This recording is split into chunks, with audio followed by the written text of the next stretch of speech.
Hi friends, स्वागत है आपका निशाज़ वर्ल्ड में।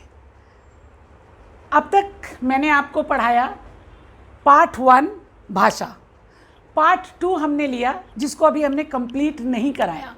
पार्ट 2 में स्वर का हमने कंप्लीट करा दिया था और व्यंजन हमने आपको न तक करा दिया था। तो एक बार हम स्वर का उच्चारण सही रीति से फिर रिपीट करेंगे। अ, आ, ई, उ,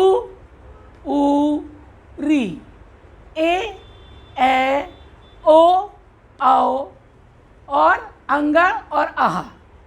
अब व्यंजन क, ख, ग, घ, अंगा, च, छ, ज, झ, ञ, ट, ठ, ढ, ढ, ण, त, थ, द, ध, न।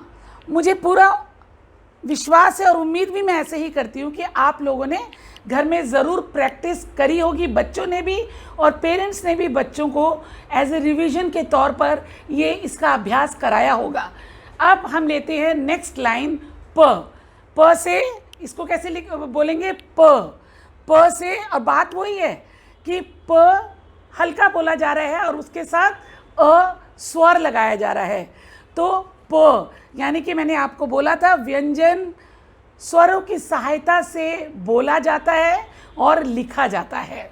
तो प से पंखा, जो हवा नहीं देता, पंखा। फ से फल, जो हम फ्रूट्स खाते हैं। ब से बकरी, गोट नहीं चरती सड़क पर, उसे बोलते हैं बकरी। भ से भालू, भ से भालू और भ से भाला भी होता है, भाला फेंकते हैं ना, भाला। और म से माँ, म से माँ। य से योग, योग मीन्स एक्सरसाइज जो करते हैं उनको योग बोलते हैं। र से रथ, रथ आपने देखा होगा ना, रथ पे सवार होते हैं। ल से लट्टू, लट्टू जो आप लोग खेलते थे जब हम छोटे थे, तो हम भी खेलते थे लट्टू से। तो ल से लट्टू। और व से वीणा, वीणा जो बजाई जाती है, वीणा।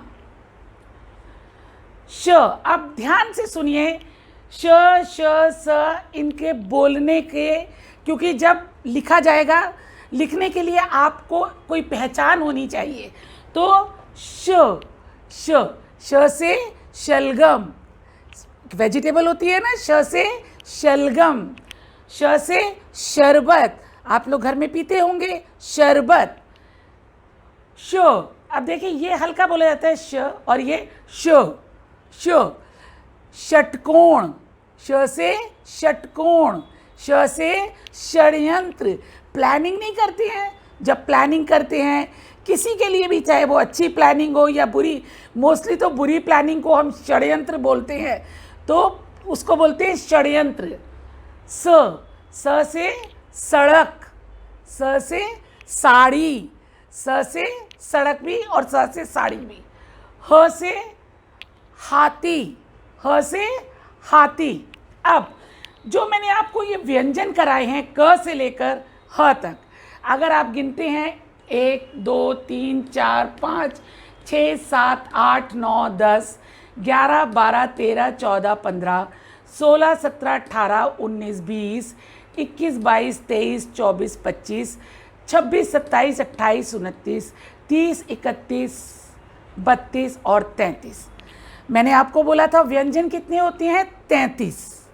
और स्वर कितने होते हैं? 11। स्वर 11 और व्यंजन 33। वो व्यंजन जो स्वरों की सहायता से, जिनको स्वरों की सहायता की ज़रूरत होती है, वो व्यंजन 33 होते हैं। अब मैंने सोचा कि मैं आपको इसका और इसका बोलने के तरीके से एक फ़र्क समझाना चाहती हूँ। स का बहुत इजी है। स जीभ को आगे लाकर बोलते हैं स। स से सड़क, स से सपेरा। हमें समझ में आएगा कि स जब बोला जा रहा है तो हमें लिखना है ये वाला सड़क वाला सा लिखना है। अब दूसरा है श। ध्यान दीजिए, जब हम स बोलते हैं तो हमारा जो टंग होती है वो आगे वाले दांत को टच करती है स, और जब हम श बोलते हैं तो हमारी जो जीभ होती है, जो टंग होती है, वो तालू को टच करती है बीच में जाकर, उसको बोलते हैं श। श, श से शलगम, श। अगर आपने इसका पहचान कर लिया ना तो आपको कभी भी जीवन में इनके अंतर में लिखने में कठिनाई नहीं आएगी। श से शलगम, श से शरबत। अब ये बोला जाता है श, अब ये बोला गया श। अब हम टंग को पीछे ले गए हैं, श, क्या, शो, श। श से षटकोण, श से षड्यंत्र। बहुत इजी है समझना। जब हम स को बोलेंगे तो हमारी जो जीभ है वो सामने के दांतों को टच करेगी, और जब श बोलेंगे तो हमारी जो जीभ है वो ऊपर के तालू को टच करेगी, ऊपर के तालू को टच करेगी तो श बोला जाएगा। तो आपको समझ में आएगा ये वो वाला श है, तो हमें शलगम वाला श लिखना है। और जब हम श बोलेंगे और श बहुत ज़ोर से बोलते हैं श, तो हम उसको पीछे ले जाकर बोलते हैं श, श, श, षटकोण और षड्यंत्र। उम्मीद है कि आपको ये सब समझ में आया होगा, स्वर और व्यंजन। यहाँ तक बिल्कुल सही बात है कि स्वर 11 होते हैं और व्यंजन 33 होते हैं। अब आप आगे थोड़ा सा कंफ्यूज हो सकते हैं कि मैम ने तो स्वर 33 बताए। अब ये है संयुक्त व्यंजन, ये सिर्फ व्यंजन है, यहाँ पर बात करी गई है व्यंजन 33 होते हैं। संयुक्त व्यंजन भी है। संयुक्त व्यंजन कौन से होते हैं? श, त्र, य और श्र। संयुक्त व्यंजन एक से अधिक व्यंजनों से मिलकर जो व्यंजन बनता है, जो एक से अधिक व्यंजनों से मिलकर बने व्यंजन को संयुक्त व्यंजन कहते हैं। अब ये जो क्ष, अब ये आप देखो मैं कैसे बोली, क्ष, एक बहुत ही हल्की क की आवाज़ आ रही है, क्ष, क्ष, हल्की का की आवाज़ आ रही है, यानी कि आधा का। तो वो कैसा लिखा जाता है? क, नीचे हलंत, क्योंकि ये आधा है। अब बहुत हल्की आवाज़ है क की, पूरी आवाज़ श की है। तो क, नीचे हलंत प्लस श, इन दोनों को मिलकर बनता है क्ष, क्ष। तो इसको बोलते हैं संयुक्त व्यंजन। ये एक संयुक्त व्यंजन बन गया, यानी कि दो व्यंजनों से, ये भी व्यंजन है और ये भी व्यंजन है, तो दो व्यंजनों से मिलकर जो व्यंजन बनता है उसको बोलते हैं संयुक्त व्यंजन। आपको क्लियर होनी चाहिए, क्लैरिटी होनी चाहिए कि क्ष, क्ष, जब हमारी आवाज़ क्ष की निकल रही है तो आधा क और श, षटकोण वाला श मिलकर बनेंगे क्ष। अब दूसरा आता है त्र। अब आपने देखा होगा इसमें भी त की आवाज़ बहुत हल्की निकल रही है, त, और ज़्यादा आवाज़ र की निकल रही है, त्र, त्र। तो त, नीचे हलंत, हलंत क्यों लगाया है? क्योंकि ये छोटा त है, इसकी आवाज़ बहुत ही हल्के में बोली जा रही है। तो त, हलंत प्लस र, रा पूरा व्यंजन लिखा जाएगा, र। तो दोनों का मिलकर क्या हो गया? त्र, त्र। तो ये भी दो व्यंजनों से मिलकर बनाना, जो व्यंजन दो व्यंजनों से मिलकर बनता है उसको बोलते हैं संयुक्त व्यंजन।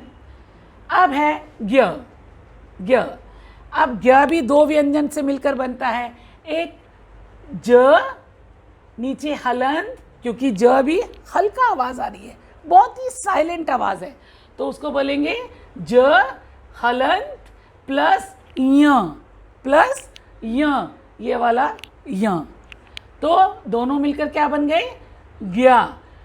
और इससे क्या बनता है? ज्ञा से विज्ञान। जैसे जब हम क्ष, क्ष, तो कक्ष, क, श, कक्ष।